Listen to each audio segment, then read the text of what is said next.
Allez, bonjour à tous, on est parti pour analyser une crypto qui fait un peu parler d'elle ces derniers temps, donc le LUNC, donc Terra Classic. On va voir tout simplement est-ce que c'est un bon moment de se placer, et toutes les croyances, et je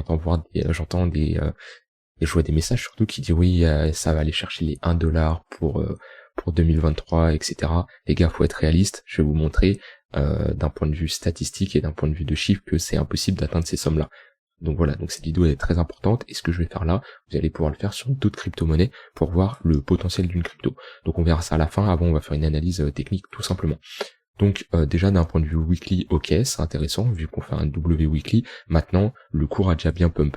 Est-ce que je peux me positionner là-dessus? Non. Même si on a un W weekly et c'est très bullish, c'est trop tard. Moi je peux pas me positionner là-dessus, je peux pas déjà me positionner alors que le cours est déjà parti, a déjà fait un x2, x3 facilement. Donc on n'est pas sur un niveau intéressant pour investir. On investit en bas, on vend en haut, c'est quelque chose de classique. Alors très bien, on peut très bien continuer à aller en haut, mais ça on peut pas le savoir. Ça se trouve là, on a déjà un top de marché et on va corriger. Donc moi déjà je peux pas investir tant que je suis pas au moins dans les 0,118 et les 0,786 de Fibonacci. Donc je vais passer en daily. Mais voilà, les signaux les signaux acheteurs, ils étaient, donc là on était dans un range qui était assez visible.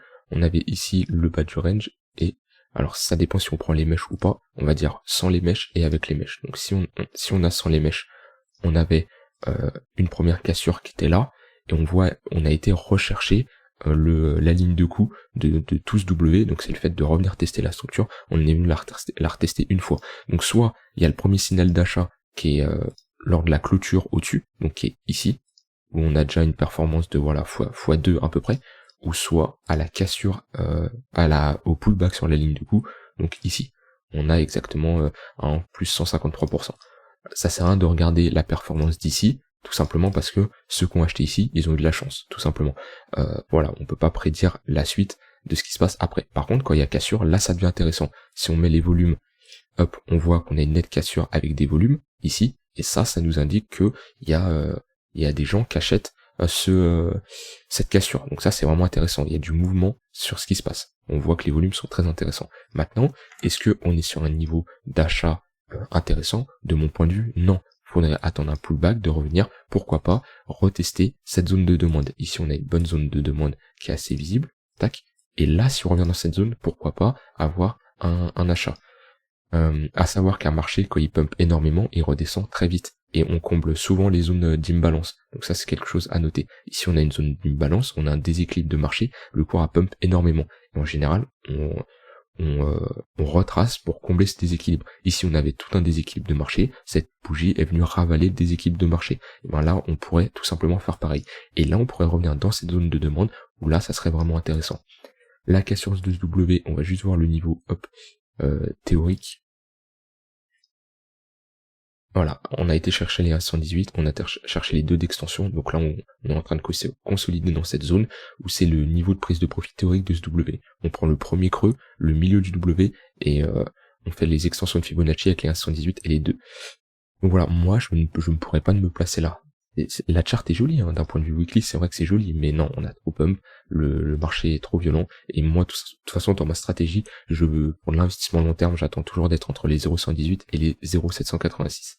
Maintenant, on va faire un calcul tout simple entre le prix du token et le market cap des cryptos pour voir des targets réalistes. Parce que je vois beaucoup de gens qui disent, oui, on va avoir un montée des prix au niveau des 1$. Ce qui ferait une performance de... Hop, voilà, ce qui ferait... voilà, plus on est sur un fois... On est sur un fois 4000 ou un fois 40 000 à peu près. Bref, une performance hallucinante. Donc déjà, ne rêvez pas trop. C'est pas possible, tout simplement parce qu'il y a le market cap à prendre en compte. Et si on regarde donc le market cap des cryptos classiques, voilà, on a un Ether à 198 milliards, un BNB à 45 milliards, etc. Jusqu'à où pourrait aller cette crypto en termes de market cap? Actuellement, on a un market cap de 1 milliard et 500 millions. Est-ce que vous voyez un Terra classique aller dépasser le Bitcoin? Faut être réaliste, non. Un Ethereum, non plus. Même si on retourne sur des niveaux, allez, on va dire qu'on va mettre Terra classique au même prix que en termes de market cap que le Solana. Donc un market cap de 11 milliards. Est-ce que c'est possible? J'y crois moyen, mais on va dire on va être fou, il y a une hype de taré sur le token et il fait que de pump. On va faire le calcul. Donc, on a dit qu'on a 11 000 milliards, donc pour égaler le Solana. Donc 11 000 milliards, 9-0, hop, 11 000 milliards. On a combien de tokens dans le circulating supply? On a 7 000 milliards de LUNC. Donc on va diviser ça par 7 000 milliards. Hop, 3, 4, 5, 6, 7, 8, 9, hop, 7 000 milliards.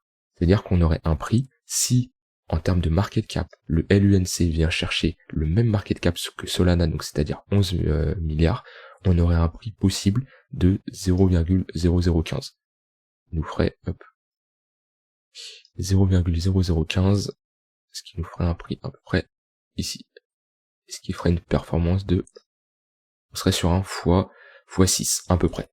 Voilà. Donc déjà, ce qu'il faut savoir, c'est si le LUNC vient chercher ce niveau-là, les 0,0015, on serait sur un market cap qui serait comme Solana. Donc c'est-à-dire que ça serait une crypto qui serait dans le top 10 du market cap.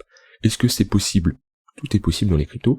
Est-ce que j'y crois fortement? J'y crois absolument pas. Maintenant, on sait jamais. Mais il faut être réaliste, il ne peut pas aller chercher les 1$. Parce que s'il vient chercher les 1$, il aura un market cap beaucoup plus important que le Bitcoin. On peut faire le calcul, on va dire que LUNC dépasse le market cap du Bitcoin qui est à 388 milliards.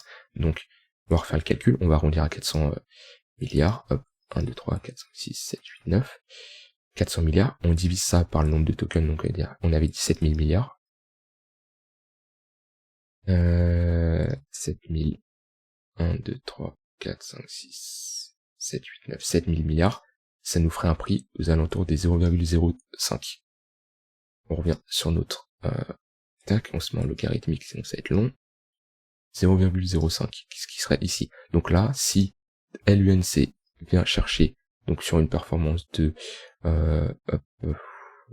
x11, donc on serait sur un x120 à peu près, ce qui est énorme. Il y a déjà des cryptos qui l'ont fait, des x120, mais c'est des cryptos qui ont un beaucoup plus faible market cap à l'heure actuelle.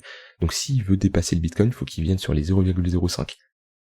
C'est impossible de dépasser le Bitcoin en market cap sur une crypto comme ça. Vous me direz un Ether qui dépasse le market cap, oui c'est possible, mais pas LUNC. Donc voilà, soyez réalistes, il ne peut pas atteindre les 1$. C'est clairement impossible. Donc c'est pour ça, faites attention à ce que vous voyez. Le market cap est clairement intéressant pour calculer une crypto. Et le circulating supply, il peut atteindre un niveau des 1$ si on descend le taux de supply en circulation. Parce que si on passe de 7 000 milliards à, allez, on va dire 1 milliard, donc voilà, vous voyez la chute, il y a moins de tokens en circulation, du coup le calcul est totalement différent, il y a une plus grosse rareté sur le token, et du coup, oui, il pourrait aller chercher des prix plus hauts. Mais ce qui est important, le prix, ça veut rien dire. On a des grosses cryptos qui sont à 3 000, 4 000$, mais ils ont pas de market cap. Le plus important, c'est le market cap à prendre en compte. C'est ça la différence. Mais par exemple, si je prends d'autres cryptos comme, c'était quoi? C'était IFI, je crois. Je sais plus comment écrit le nom de cette crypto. IFI USDT. Voilà, vous voyez, on a une crypto qui a 9500 en termes de dollars, qui est supérieure à l'Ether. Pourtant, si on regarde son market cap, on va être sur quelque chose de très faible. Donc franchement, le prix d'une crypto ne veut absolument rien dire, c'est le market cap qui fait la différence. Donc voilà, ça, prenez bien ça en compte, mais du coup, non, ce n'est pas possible d'avoir un Luna classique atteindre des 1$. Déjà qu'on vient de chercher la target que j'avais dit qui égalise le Solana au niveau des 0,0015, ce qui fait une bonne performance, mais il faut être réaliste. Déjà qu'ils viennent égaliser le Solana, ça reste peu probable. Mais on sait jamais. Mais en tout cas, $1, c'est clairement impossible. Voilà pour cette vidéo, on a fait un peu de calcul, vous pouvez faire ça sur énormément de cryptos.